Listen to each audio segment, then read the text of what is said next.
Hi, so my name's Lindsay Moyer. I'm the mentor for DEND 1029, and the topic this week is the project warehouse that you're going to have to submit here fairly quickly. And what I thought I would do is just share my screen and go through the config file and how I did parts of this application. So what you have here is the config file. If you get this straight, it will make your life a lot easier. So first of all, obviously you have 1, 2, 3, 4, 5 sections. The AWS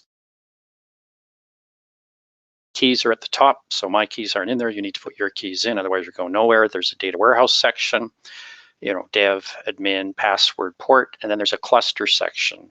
You need to name it properly, obviously, what type of cluster you're going to be accessing, and then an IAM role. Now, just so you know, I did this as infrastructure as code also. You don't have to do that. I just found it a little easier to do this. And then pay attention to this S3 part. There was some changes on the names of the data files. So this is correct. I believe it's all updated in the Audacity courseware, but just be aware of that. So what I did is I ran this as infrastructure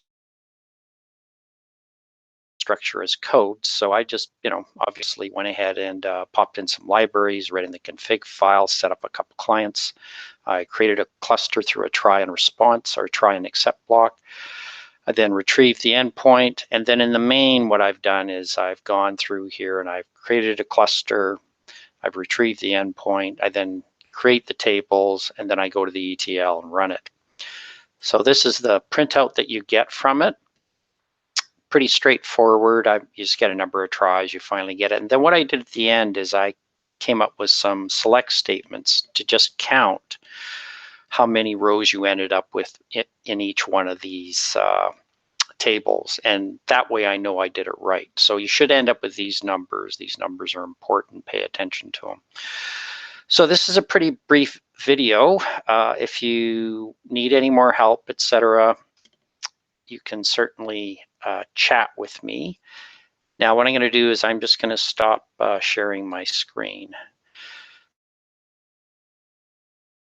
So if you need any more help, you can certainly DM me. We can have a chat on the phone.